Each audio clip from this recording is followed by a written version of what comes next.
Okay, good afternoon, everyone, and thank you for joining us here today for a short book launch for our newly published book. Many co-authors. I won't get into all of them, but to talk a little bit about student engagement across Asia Pacific. I just want to I'll briefly cover just give a bit of an introduction to what the rationale for the book, and we'll follow on with some foundational discussion about what the underlying concepts under the book by Lily Zeng, and then a brief summary, some conclusions from Ronnel, and then our very kind discussant will discuss the book from her perspective. Angela, thank you. So the very brief. Just a few words. I'll just give you some sense as to why we undertook this project. And the idea essentially was that very little work, first of all, had been done in the area of student engagement and quality assurance for some years. There was obviously enormous amount of work in the States through the 70s, 80s, and 90s. And then a slow drift to Australia and China, and then to a wide number of small countries after that, but not with a great deal of conceptual change across that drift, and very little work recently in Asia, new work anyway.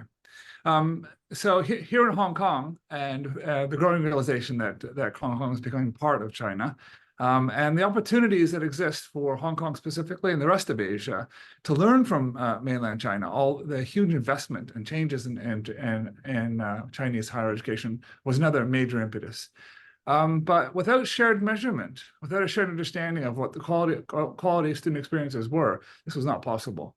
So the question was, how could we share quality assurance with China, mainland China? And one of those ways was to share measurement. So of course, the most widely distributed measure of quality assurance in mainland China is probably the Chinese measure, the CSSE, right? Is that right? CCSS. CCSS. So we decided to pair that measure with a common measure here in Hong Kong, which is the SLEQ. Lily wrote a very good conceptual paper talking about how these two measures can come together, quantitatively and qualitatively, and she'll cover that in just a moment. And we did a couple of pilot studies here in Hong Kong to get it started. And then just cobbled together a broad array of authors from across Pacific Asia, as you'll see in the book, to talk about how that paired measure works in a wide variety of contexts, and what kind of light that sheds on the quality of student experiences across these very diverse university, across this diversity of institutions. And the result of that is this very initial attempt to stretch across Asia with some shared measure and talk about how we might learn from each other going forward, and more specifically how we might all learn from mainland China, where all this investment and change is taking place. And that's it. That's the impetus. That's the rationale. Well, Lily, if Lily will give us a bit more foundation as to what underlies the book and its ideas. Lily? Yes. So let me share the screen. I hope you can see what.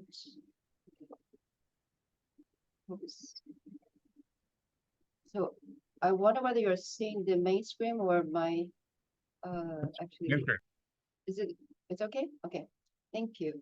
So basically this is actually I have to say that Luke have briefly introduced the rationale behind. So what I'm going to do is to go into a bit deeper on what we did, what exactly is it behind these conceptual framework behind what we did, why we did these studies. So we are looking for an integrated approach in this. So as Luke mentioned just now, quality assurance has been quite popular in many places, mainly because of the rapid expansion in the higher education around the world, and also in the Asian Pacific region. So the same trend in terms of in terms of the massification of higher education.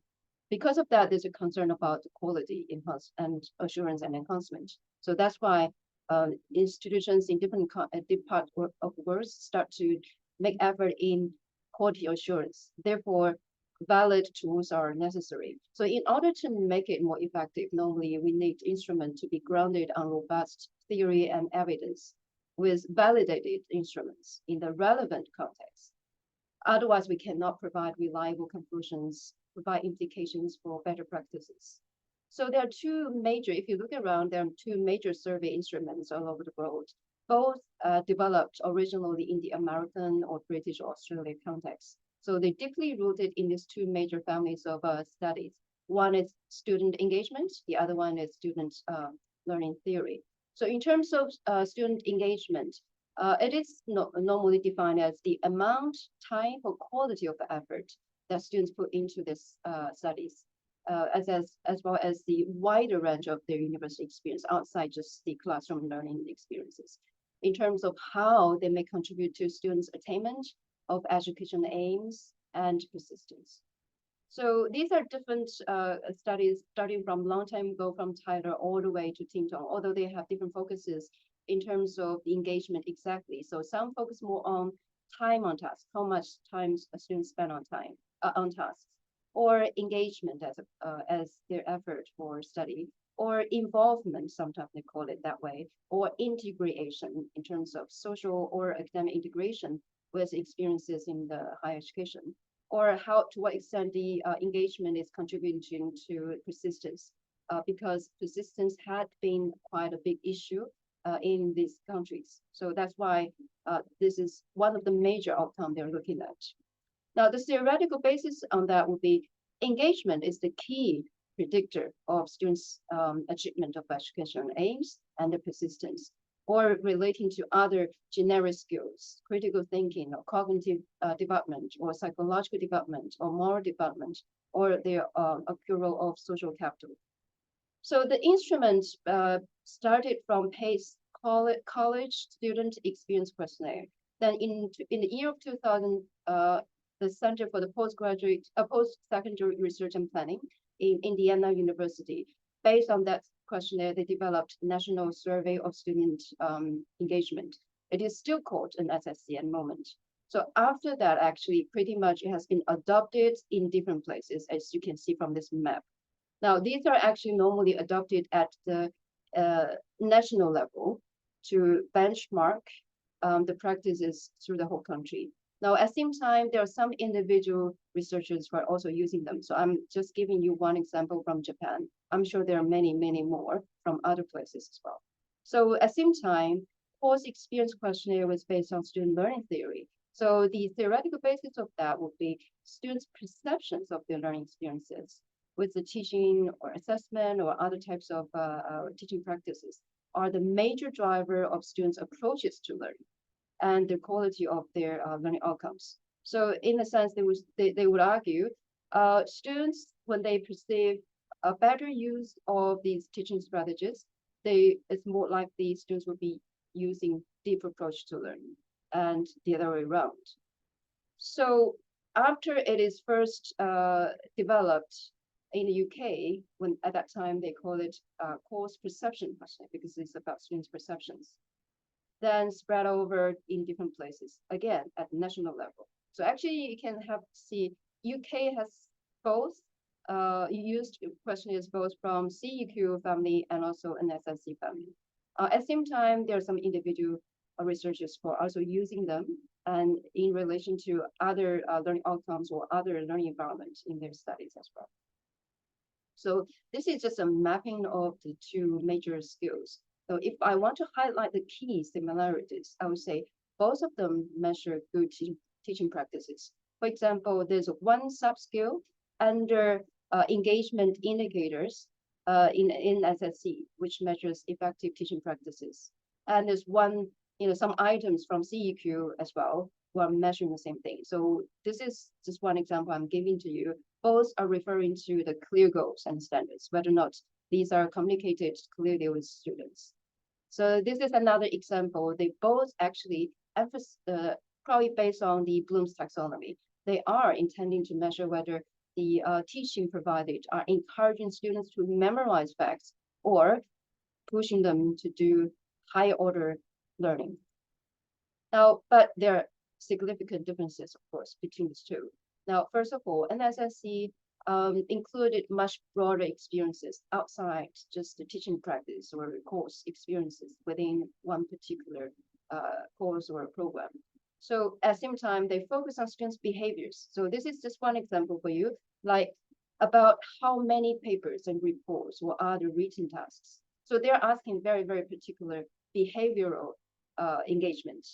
While at the same time, actually CEQ focus more on perceptions. So they are looking at what students' perceptions of the experiences they have in different courses. So this could be one of the major differences. So there are some key issues actually relating to these two major families of instruments. Now, first of all, as probably all of you know, that engagement actually have different dimensions. Now, including behavioral, emotional, and cognitive dimensions, and more recently, researchers put forward this new one, agentic engagement, which are not completely covered in this instrument, although it's called engagement. Another thing is there's many other important psychological factors which hasn't been included in this kind of a questionnaire. For example, motivation, interest, and self-regulation. But of course, as a quality assurance tools, we can't burden students with such a long questionnaire. So that's another challenge, how to balance between important factors and a range of factors that we want to include. Another key issue I noticed is actually inherited problem within CEQ, especially in the Asian context. If you look at the paper published in the Asian context, it seems to be consistent when they're reporting low reliability, and sometimes the validity is not fully supported. So if, apart from the instrument itself, there are also some other issues like they're too dependent on Western literature regarding what does it mean by good practices. For example, in the Asian context, there has been some conceptions which are identified as good practices, which are not covered actually in the Western context. For example, knowledge delivery and conduct guidance. You can see them identified from the literature a long time ago and also recently as well. At the same time, you might see some factors in terms of to what extent they can predict students' education outcomes. Say, for example, now, so I have to say these two studies I mentioned here as examples are both concentrating on research students. Okay, so for example, one of the studies I found, there are actually two new skills that I developed from qualitative study, which predicted the students' better satisfaction and persistence in their research studies. For example, communication with supervisor and peer support. Another thing would be academic integration comparing with social integration. They have far more important power in predicting students' persistence and satisfaction.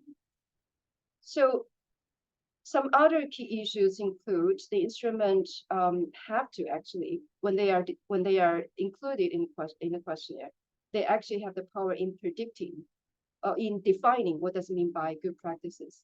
That actually have to reflect truly what's really happening in the places where they are implemented. Right? Another thing is good practices, once they're included in the questionnaire, they are kind of perceived as universal, but in fact they're not. So do we leave enough room for independent approach? But of course, how many, what's the proportion of the whole population which will be relying on this independent approach, whether or not we want to give up that, but only look after the majority. That's another question we want to maybe discuss. And as you could see from the map I showed you earlier, there are siloed efforts, say for example, in Asian region, in Korea, in Japan, in different places. But somehow we are not coming together to do this together and compare what are the important factors, what's the differences, can we learn from each other? So there's siloed effect. So that's why we are proposing an integrated and an indigenous approach to this. So having known that students' universities is multidimensional, may vary across contexts, may have different values to different kind of practices, may be affected by different types of factors, then how can we achieve this? Now, so this is what we were proposing actually before we started this group project. So first of all, to be more integrated. So questions might be asked. So can we bring together, the two? Can we investigate the relationship between these two major groups of factors, which are more important, or is any correlations between them, and how are they relating to the educational outcomes? Second of all, to become more inclusive and indigenous, which means probably we need more qualitative study to look at, okay, what are the themes emerge from the study, whether or not they are actually the same with what we can see from the existing two studies. Sorry.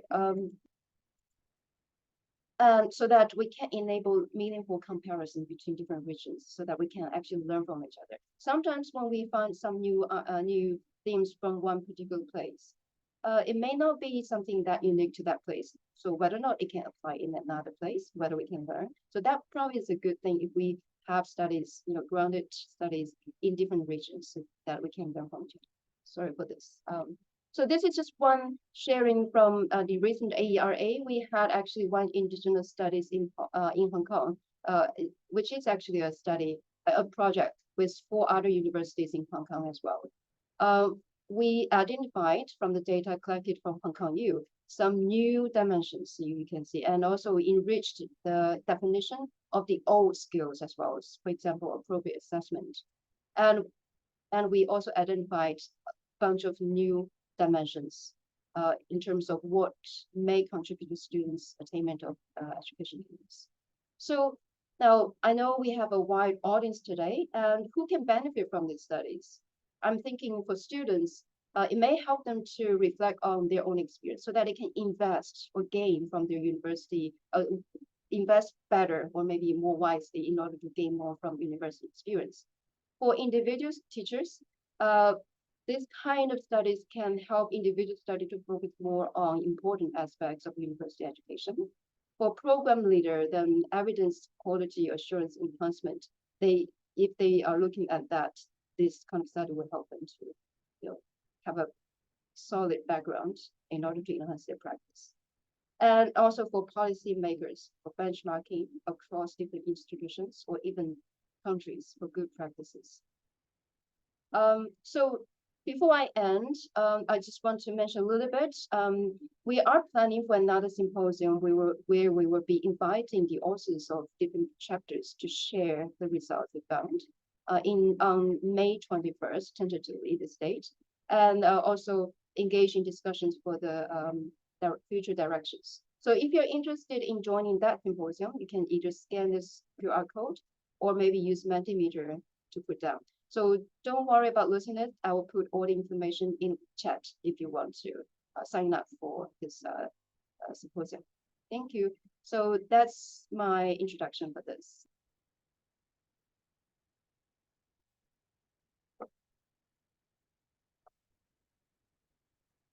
So look, over to you. Ronnel, over to you. Okay. Let me just share my screen. Okay. Is that reflecting? Okay. So thanks, Lily, for that wonderful conceptual introduction. And on starting, I want to thank my co-editors, Luke and Lily, for this very exciting project. I also want to thank the different authors of the different chapters, many of whom are actually here with us in Zoom. So this project wouldn't have been possible without all your help and cooperation. We're still amazed how we managed to finish this collaborative project. So I'm very grateful for that. So today I'll be talking a little bit about some insights that we've gained from the different chapters in the book and thinking about future steps that we want to do. So I think one of the global realities is that there are more and more students who are enrolled in higher education. And I just got these recent statistics from United Nations that there are more than 230 million students enrolled in higher education. And that has actually been increasing over time. And Lily has mentioned that massification of higher education. So higher education sector, I think, in terms of student population, student numbers is gaining more and more prominence all over the world. The second thing is that in terms of quality assurance, what we found was that in almost every country in the world, there are quality assurance bodies, whether it's national, regional, professional, and subject specific. So quality assurance is also something that has proliferated or flowered around the world. And from the latest count, there seems to be more than 300 quality assurance bodies globally. And our project is actually geared towards that. And we're thinking about, can we work together to create a more unified measure, a quality assurance tool that we can use to actually look at the student experience. Within the Asian context, we find that China has the largest higher education system in the world, and that there are more than 40 million students who are enrolled in higher education. And similarly, in India, there are 41 million students. And just in Hong Kong, the student population here in higher education, of course, is much smaller, but I think we punch above our weight in terms of world-leading universities, with 4 to 5 universities in the global top 100, depending on which rankings you're looking at. So I think Hong Kong is in a unique position to leverage on that higher education space. And Lily has mentioned that right now there seems to be a lack of a unified framework for measuring the student learning experience and program experience in Asian higher education context. And many of the instruments out there in the literature are derived from US and Western contexts. Lily has mentioned NSSE and the SLEQ, and how that has been indigenized, for example, in China by Tsinghua University through the CCSS. But it remains a reality that in many parts of the world, including in many parts of Asia, many of these instruments are ad hoc and not empirically based. So it's very parochial because we only focus on one institution. So most of the time, each institution would have its own instrument to measure the student learning experience or program experience, without really looking at how these instruments are reliable, how they're valid, and whether they're based on a solid statistical and empirical base. So our project tries to address those gaps. And the other closely related issue is that there's also a need to adapt existing questionnaires to the higher education context, because the local norms, the data that we have in Asian higher education would probably be different. And the other thing is that some of the experiences might also be very different. And Lily was mentioning ARA a while ago. Luke, Lily, and I were all in ARA. And there are some issues, for example, in the West or in the US that might not be so relevant for us. So I think there is also, with the growing rise of student numbers, as well as the punch of Asian higher education, I think there is also a space for us to adapt and create, and also talk about an instrument that could be used for our local purposes. So we propose this a unified measure of student learning experience and program experience. And I feel that when we want to use these instruments, there are two types of things that we can actually be looking at, and two types of perspectives that we can apply. The most common one, which probably most of us use very intuitively, is what I call level-oriented differences. So when we use student questionnaires to compare means across groups, we're actually looking at level-oriented differences. For example, if you're a vice president of teaching and learning and you're interested in comparing faculties in terms of their student-faculty interactions, you can compare faculty A with faculty B. And you say that maybe in faculty A, the mean score is higher than faculty B.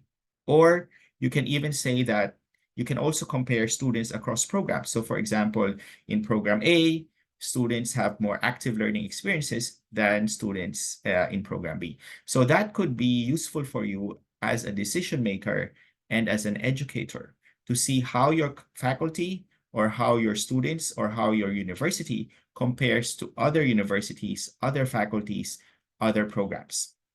Now, the other perspective, which I guess is less well-known and probably less well-used, is when we look at structure-oriented differences.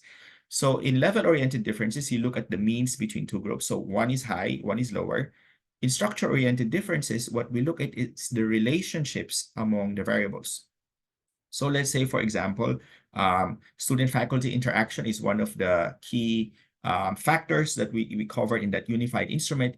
Maybe you can find out that that is actually more important for the academic achievement or learning experiences of students in faculty A versus faculty B. Or let's say that active learning is a weaker predictor of course satisfaction or academic achievement for students in program A and program B. And I think there are many different questions that we can answer because different programs, different departments, different faculties, and different universities might have their different contexts and different realities. And if we have evidence, a solid evidence base, we can answer these different types of questions. So I invite us to think about not just level-oriented differences, comparing means across groups, but also comparing the nature of the relationships among the crucial variables that we are looking at. So is that stronger or weaker across different programs, faculties, or contexts? And so for this book project that we've had, we invited authors from 6 different regions and economies, and 15 universities participated. We have mainland China, Hong Kong, Taiwan, Japan, Korea, and the Philippines. And we're actually hoping through this book launch and the symposium later on in June that we will get more collaborators to actually try to have a broader array of collaborators across different Asian societies. In terms of the key constructs measured, I think Lily has covered these things. These are some of the key factors that we have tried to look at in this unified instrument. And one of the metaphors that came to my mind is that of playing Lego.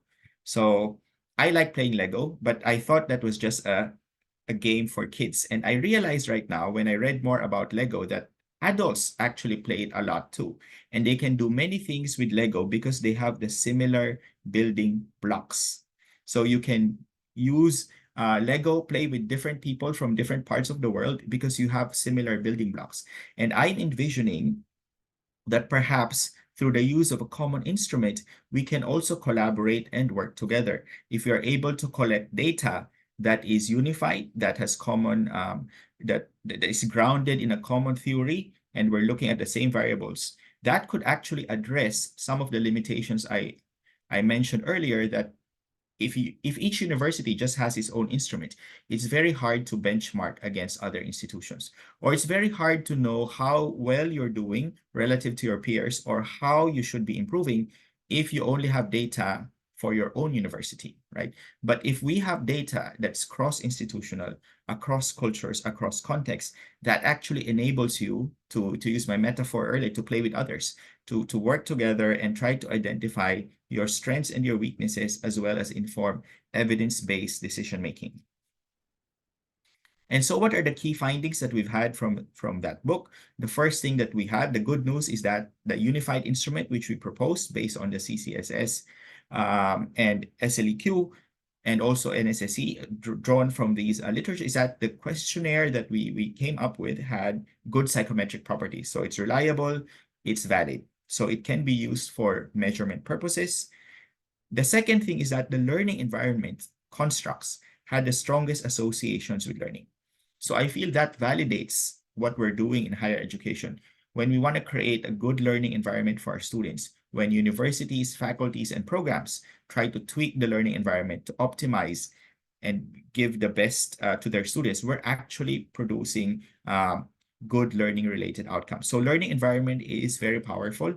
And the third thing is that the mean level differences that we found between faculties was actually larger than that between genders, other demographic factors that we had. So what that means is that perhaps the unified instrument that we proposed could actually be used to compare faculties and programs in terms of evidence-based decision-making. Now, of course, there are all the other nuances and sensitivities that we have to be aware of when we do that, but it seems to be the case that we can use the data from this instrument to compare across programs and across faculties. Now, no instrument is perfect. No questionnaire covers everything that we want to cover. And when we were brainstorming about this for the future, we were thinking about perhaps we also need to include other items later that focus on technology, for example, future skills, demographics and structural variables, perhaps well-being and other types of students. Now, of course, we have to balance that against the length of the questionnaire, but these are just some of the things that we are thinking about. And our team right now is actually doing a lot of work on that. I just presented some of our papers here. So please, we are very happy to collaborate and work with other institutions and authors to actually disseminate this questionnaire and add on other things that you might be interested in. And the last is the plugin. Lily has already done this. I just want to correct the information. It's on June 21. And that is actually face-to-face and online. If you are able to join online or face-to-face, we'd be happy to welcome you. And we have presenters from different parts of the world, like mainland China, Hong Kong, Korea, Japan, Singapore, UK, and Australia. And so with that, I'd like to end my presentation and pass it to Luke and Angela. Thank you so much. Thank you, Ronnel. Angela, you go ahead. Thank you. Okay, Yeah, so let me just jump in very quickly just to give an idea that we have here a discussant that is perfect to discuss this kind of book and initiative, because not only is Angela is a scholar in the field, but she's also a policymaker or very much involved with policy making, not only in Taiwan, but also in Asia, about the exact type of issues that we're talking about here. So Angela, the floor is yours. thank you so much your introductions, and also I'm very excited to receive these invitations that I could actually share my observations. But first of all, I think I would like to say congratulations to the 3 editors. You really did a very, very great job. And then actually, you know, as not a scholar, as well as the Hugo mentioned, and I'm the policymaker, I has been inspected this kind of the manuscripts, okay, monographs for years, but finally I could really have this kind of very competitive information, and I think it's not just for the academics, but as well the policymakers. That's very, very useful, and then for them to think about how exactly that they could develop very useful instrument to not just measure the universities only, but at the same time, how to really measure the whole system, and also to make some comparison, how exactly is that could enhance the whole system better and better, and then really provide a good quality of education for the student. So I also, actually, though I received this whole book in a short period of times, but though I didn't get into all the details, but I quickly and then also briefly catch some points, and then also share you some of my observations from, you know, quality assurance perspectives. As the Hugo mentioned, that I used to be the head of the national accreditor, and also ever serve as a VP, Vice President for International Network for Quality Assurance, as well as the higher educations. And at the end, I also would like to share you what exactly is now we are doing globally, and probably is then my facilitate you is to think of your next book. Okay, so if you don't mind, let me share you my PowerPoint, because it's much more easier for everyone to catch the points what I. So it could be seen now. Okay. Yes. No problem. Okay, thank you so much. So that's why, though I just a short period of time, so this is why I hope you don't mind if the quality is not good. Yeah. But I think I'm also very happy to learn from the audience, as well as the editors, or even some authors if you are here. If my observations probably is not exactly, will probably you still have the other perceptions on these issues. I'm very happy to learn from you today. So very great that, I mean, this book has been published, as when I mentioned to you. I quite excited that, and also this book has been added by 3 very, very well-known scholars from different university. I think it's a very, very great cooperation. This is what I mean, as a QS scholars, I always expect that if the quality could be really enhanced, then it means that more and more scholars are willing to work together, and willing to share, and willing to actually to you know, develop more insight. Okay, for okay, making more contribution. So that's very glad to know that. So actually, though, the Lily and Ronnie already point out some, but I just quickly share as well the point that I learned from your book. I think basically that I learned from very initial chapter developed by Lily, right? He develops very clear framework for that the students' experiences and then how exactly is that the quality of the student learning, what students' learning experiences, it could be really major, what could be really developed. And I think that is very great starting points for all the readers to understand, okay, what exactly that the angle or even the perspective that they want to explore through the whole book. So and then also mainly focus on, but though you mentioned about the degree programs or even, but actually if I because probably I didn't get into all the details, but if later you could share more about, okay, some programs perspective, I think, okay, that would be more appreciated. And though you mentioned about the two approaches in the whole books that has been adopted, that those ones from US that quality assurance always definitely focus on the student treatments and also engagement and their experiences. And then of course, through those kind of experiences and engagements, we hope that the student learning outcomes could really achieve. So that is not just for US. I mean, now this becomes a common ground for what the quality assurance system at the national level. That though this is probably initiated earlier, I mean, when it comes to that quality issues, but however, now it becomes a very, very significant in most of the QA system around the whole world. And then also you mentioned about though a different approach from Europe, but though the Europe focus on the quality of the learning environments in courses and then the experiences at the programs, but our still now has been integrated together, both things. Though one way that we think that the student engagement, student treatments, okay, their learning outcomes very significant, but at the same time, down the QA system still expect that the quality of the learning, the quality, the environment, the input resources, or even the process, how exactly that the courses have been delivered, and then finally we could have the output and etc. what the outcome. I think though that's been integrated together, because without the input, without a very appropriate deliver process, and then that we could not expect a very good output or outcomes will be finally developed or created at the end. So now, I mean, these two kind of approach for the QA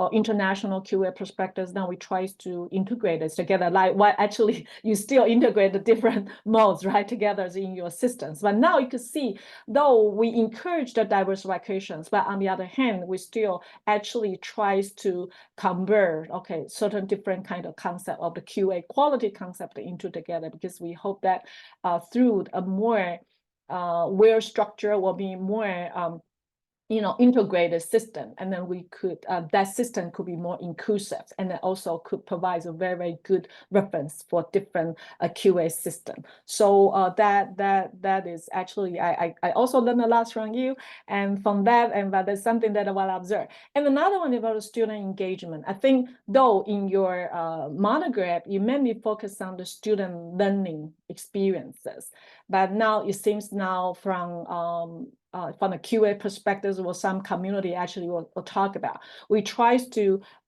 expand the student engagement.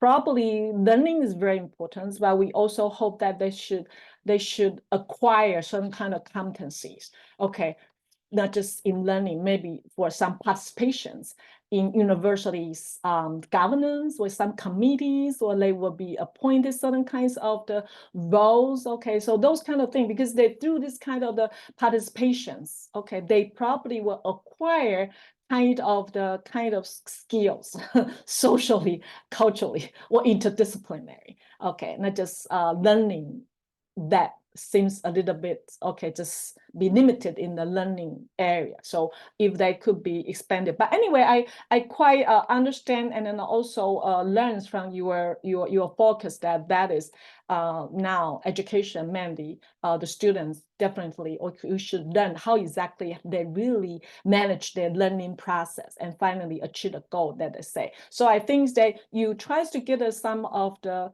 the scope or even certain kinds of the definitions, such as like student engagement. Maybe you see how exactly how much that the effort the students made, and then how exactly the student their identity, and then how exactly they interact with the faculty members and etc. etc. I mean, those are actually really from the quality of education or even a QA perspective. We all think these items are very, very significant.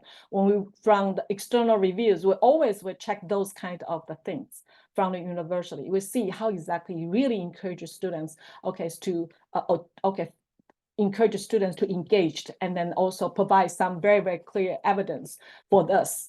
How exactly achieve those, in those kind of area. So that is why I also learned from you that the student learning outcomes, although you talking about the student experiences, but for me, I always will mention about the student learning outcome, because those kind of experiences, finally, we hope that could well transfer certain kinds of the competency, and then certain kinds of skills, and then finally they will really enhance so-called their employability. That is what we expected, right? Through this kind of whole process, and then we really have very good instrument to measure the university, and then finally hope that through the quality, the self-assessment, this kind of the system, QA system, and then university could really provide a better, good learning environments for the student, and as well as the good activity for the student. So actually, I learned from your monograph is you really provide very good quality assurance framework for teaching and the learning. Basically, that's what you see. All the chapters all mentioned about these 2 dimensions in Asia. I mean, very well structured and quite informative. Because I see some sections. Very first sections all mentioned about the current context of the quality assurance and the national system, as well as the university system. I mean, still quite good for the audience or even for the readers. If they really want to see, what exactly, because they probably are familiar with the system they are not in, right? And then they could have very clear background introductions, and then also let us know how exactly the university practices are, and then share this, how exactly is that the result of the survey, right? They use the 2 instruments to do this. And I also think that is very useful, this book set for various stakeholders, as you mentioned about that, not just for the program, leaders, university leaders, as well as, I mean, it's for the academics, policymaker, things that they should really use that, because they're very, very competitive. That's what I mentioned, across the regions, across the context. And though we could learn, the Hong Kong, the university, also the different practices. So they're very useful. The China, some university have very interesting and a very insightful strategy. So that could be shared and also could be done, and then across the region as well as the content. In particular, this is the Asians experience. We may, in certain ways, to some extent, definitely we will always learn a lot from the Western knowledge or Western models, but actually I think you try to integrate it, that what Lily mentioned, that into the this one. So I think that is mainly I see each chapter, particular university cases, you mainly focus on some questionnaire, no matter at the national level or even some directed developed surveys, and then though the different cases, maybe the sampling is a little bit different, varies, but it means very well structured that each university to present, some issue, it means you really focus on in the whole book. So I also quite appreciated that finally you have the 2 commentary, because you have the 50 cases, but one by one, if you die, I mean, finally you have the 2 like commentary, like the reflections, like the comparison, try to summarize, those key issues, or even a very, very informative knowledge with the readers. I think it's very, very useful. It means as a reader, and then I think I learned a lot from this one. So the 15 cases, though, I didn't know how they will be selected. If you later on could share with us, but I think each one have his practices and also very unique characteristics. And though you have the same template, right? Because the writing you have to in order to comply with your writing guidelines. But I think they all actually present very good experiences with us. So though I learned a lot from you, but I still have some observations maybe for your references. If you want to continue another book, that is, I think it is quite good that you focus on the national survey and self-developed survey, mainly the thing. And then, but how I think that some may use national, some may say or use the self-developed in certain way that I think they could be differentiated, and then how that the self-developed survey is being used in some cases and some couldn't. Probably there could be that is more that the rationale. And then also for each chapter, I see they all like the mainland China, even the Hong Kong, the Taiwan just have case, or even the Japan's, they all start in the overview of the national QA system. I don't know if you realize that it like, they also, so even see, it seems for me, I raised several times about the same systems, QA system. So that is how you're going to integrate it, and that is what I observe. And then one thing that though you focus on the measurement of the student learning experience of QA and then enhancement and etc., measuring the experiences.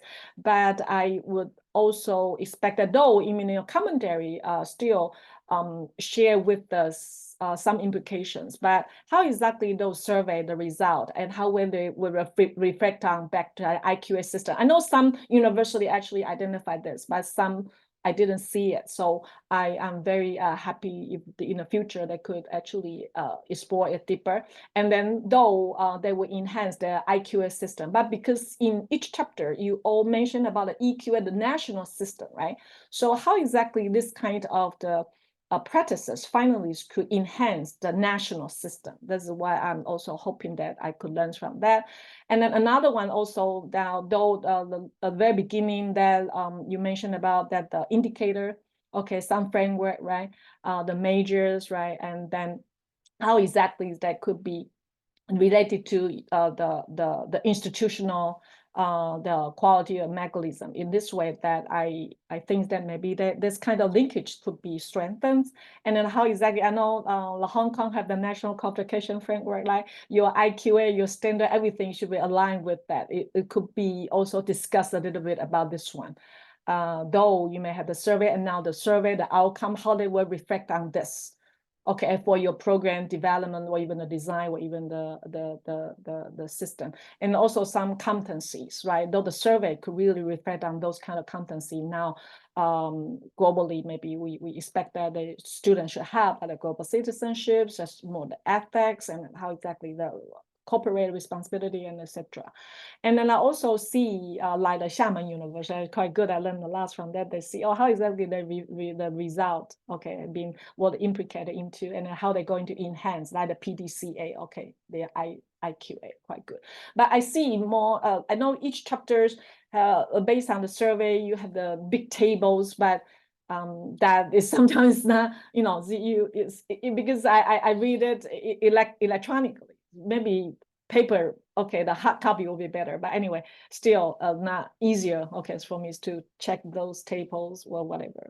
And then I could the two commentary. So some issues that I want to share with you from my perspective as in international QA community. Now we paid a lot of attention to diversification, so I'm wondering if that you continue to use the survey, the questionnaire, explore the student learning experiences. Probably not just the gender, I mean, authentic, whatever, I don't know, what you think they should be included, but the diversification should be one of the issues to really, and then very inclusive, so different kind of students, how exactly different learning experiences are, and then also their learning experiences, how exactly that could be, what their learning outcome could be relevant to the social society needs, whatever. So those are so far, as well as SDG always everywhere, right?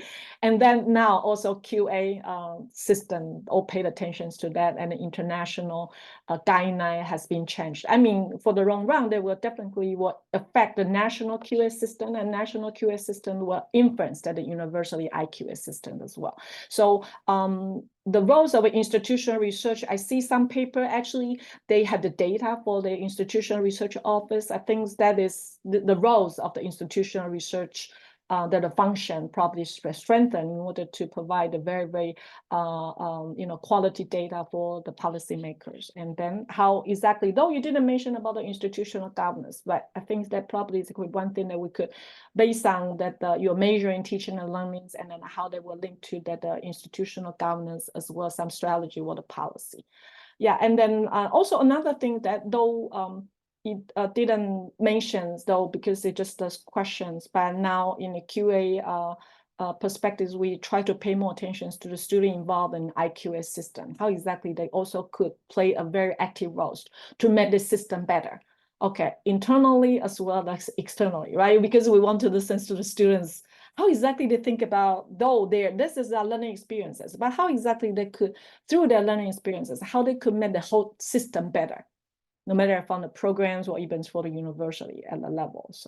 So this is also, I have the paper I talking about that the student involvement in EQA, because we hope that the EQA should go first, right? When you ask the university involved in the EQA and the students, okay, engagement, that EQA also should have something.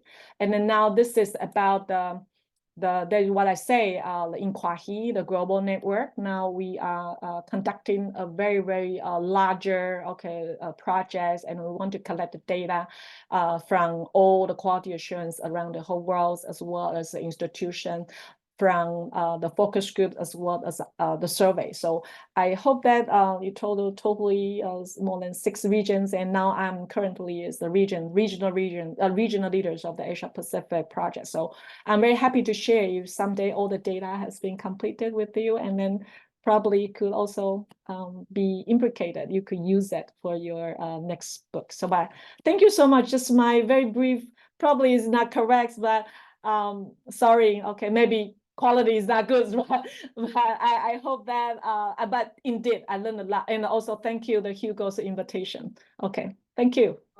Thank you so much, Angela. Well, before I open the floor to the audience, I would like to know if Luke, Lily, and Ronnel have some reaction to the comments by Angela.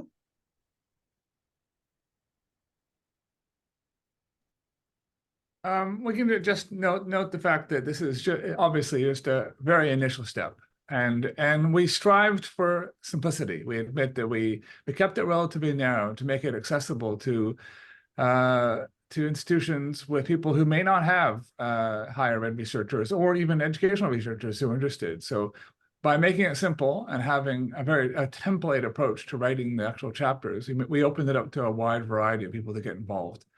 And that narrowed our perspective a little bit, but allowed us to focus on the development and test of this simple benchmark that straddles Hong Kong and mainland China. And I'll just reiterate one more time that Hong Kong is well established. Obviously, many of the higher ed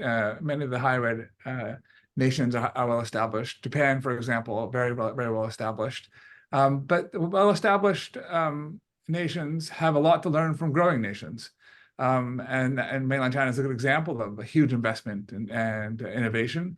But other areas of Pacific Asia also are just sort of taking off, and so they're doing new things, doing things differently. There's opportunity for well-established regions to share good practice, and also for growing and upcoming regions to share new ideas and learn from the challenges they're facing. That was a big focus for the book and this eventual test and measure to show that it can work across context. Yeah, but it was admittedly a very simple approach, but that was its aim. Yeah.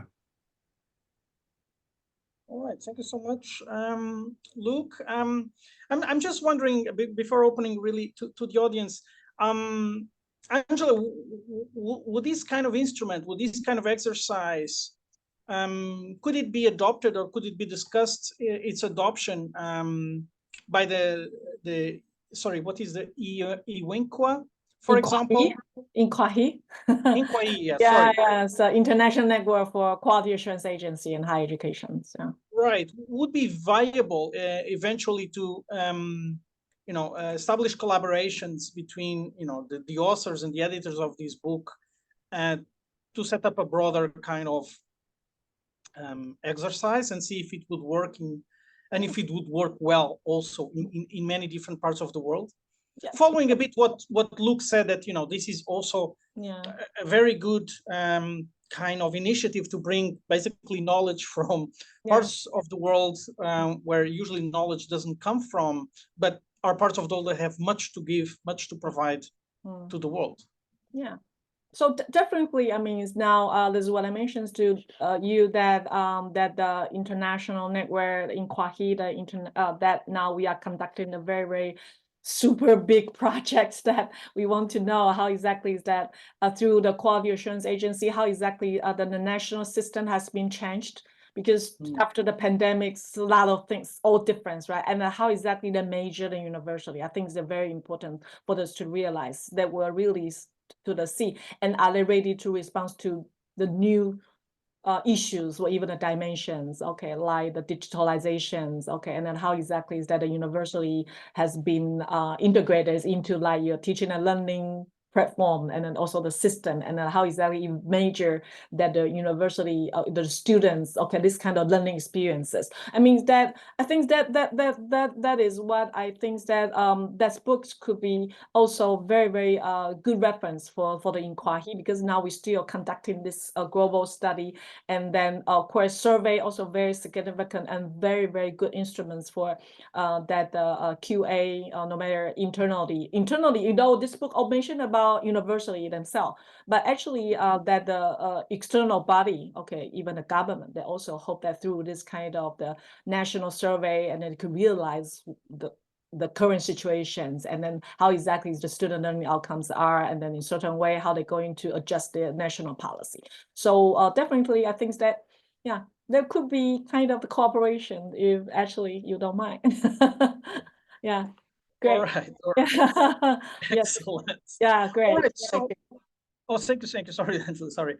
So let me open the floor to any questions, and I see one popping up already. Yufang, do you want to ask the question yourself?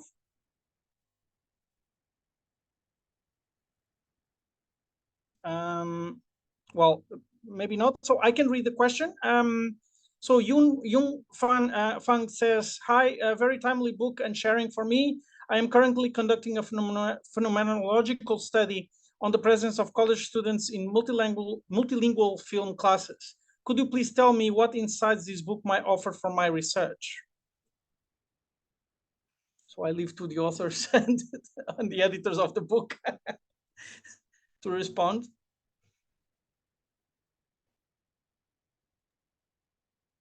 So I'll take that, Hugo, with Lily. Is my I think my screen is frozen. Can you hear me properly? Yeah, we can hear you, but your screen froze. Yes. Yeah, I don't know what happened, but anyway, I think one of the things that we can share, maybe Lily can also talk more a little bit about this, is that we have been trying to also compare and augment the survey with some qualitative data. And I think Lily has done extensive work in Hong Kong U, doing interviews with the students as well as with the program leaders, because I feel that phenomenological approach that we talking about, maybe Lily can talk more about that based on the qualitative research that we've been doing. Lily, do you want to talk more about that? Yes. I do not know this specific methodology, but I do remember I attended some workshops or seminars on this. I think this approach, it's difficult for me to pronounce, but I remember it's more about people's awareness of the experience instead of the actual thing itself. So I guess implication might be, in terms of the study we conducted, that could be a background, say, okay, quantitative study provided this wider scope in a skill. What is it like in terms of the experiences and their impact on the outcomes. But then your study probably can provide another angle from students' own awareness of the experience, how they interpret their experience in terms of what is contributing. So I would say it's a different types of data, maybe which can triangulate with each other. All right, thank you so much. Okay, we move on to the next question. Caroline Liu has a question. Caroline, do you want to ask the question yourself? Feel free to do so. No, okay, then I can read it as well. Caroline says that I'm interested by your mention of cultural variations in good practices. Could you please elaborate on any findings regarding cultural differences within the Asia-Pacific region, if any?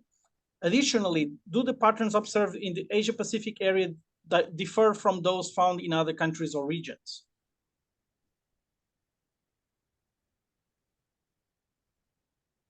I don't know which one of you wants to. I can Yes, Lily? comment on that.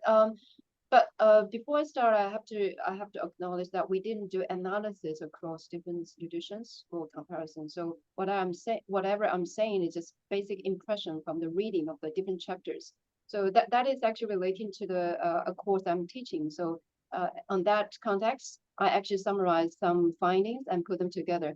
I actually indeed find that CEQ and NSSC skills actually contribute to the are correlating with each other or correlating with the achievement of education aims a little bit differently in terms of pattern in different countries, like in Japan or in mainland China or in other parts of the world that's included in this book chapter.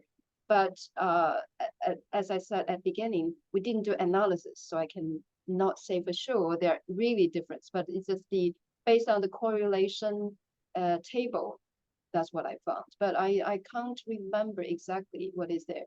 But I do remember the factors which are contributing to, correlating to education outcomes. Some actually shows more kind of inclination to the skills in the CEQ.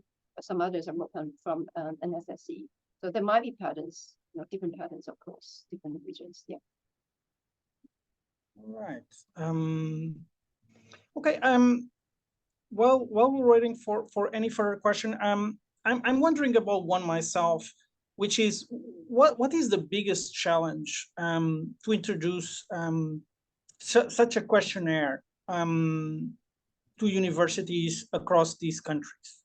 What would be the major challenge?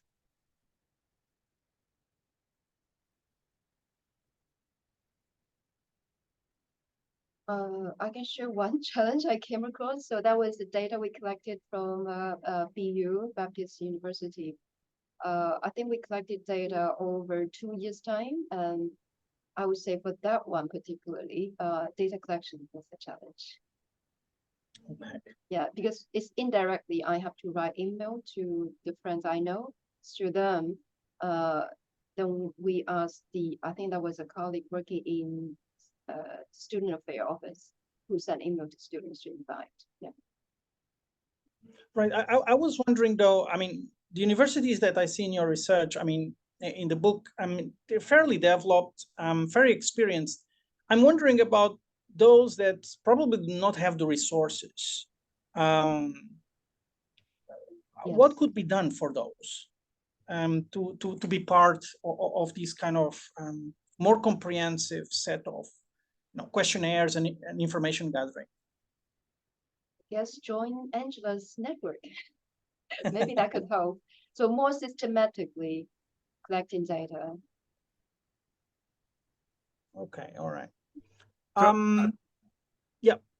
Yes, Luke. Well, one obvious issue is that most institutions already have a quality assurance measure. So the real question, and students are already overburdened by self-report. So fitting it into working with institutions, only people locally are the ones who know how that might fit in, whether it fits in, when it would fit in, is a real issue. It has to fit into the local context, timing wise, and have to be useful locally as well as internationally. There's a whole range of small compiling issues, basically. Whatever you use, it has to be short. It has to be something that students can complete in 10 or 15 minutes maximum. Yeah. Right. I do Yeah. remember when I put questions together, I had discussion with Luke. Luke has been emphasizing again and again, make it short, but then at the same time, we have to merge these two together. That's a real struggle. And Mhm. luckily, we ended up successfully, crumble them into one A4 paper, 2 sides. But still, now hopefully we were talking about the further step, which might be from this step going further.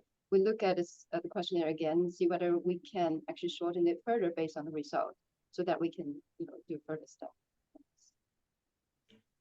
Right. So I think a part of all of this process is also to provide some kind of guidelines on the best way to implement these surveys, particularly in kind of universities that might not have so much experience in doing so, right? Yeah. Okay. Do we have any further question or comment from the audience? Feel free to raise your hand or to drop it in the chat box. Or if Yeah. it's a question, free to send it along to any or all of us later on as well. Yeah, sure. That would work as well. Absolutely. If no one else has any further question, then I can conclude the book launch for the time being.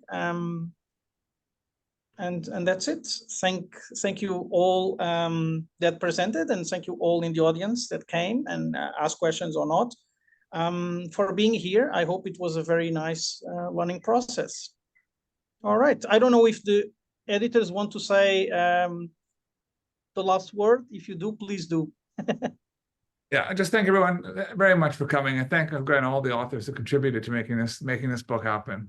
And as I already noted, we're going to have a slightly longer gathering on the 21st of June. Any and all of you are welcome to come along. And at that gathering, we'll be talking about next steps and talking about how people there and people they know of may get involved with the project if they want to going forward. Thank you very much, everyone. All right. Then I'm going to close the session. Thank you very much to everybody, and have a rest of a nice evening. All right. Bye-bye.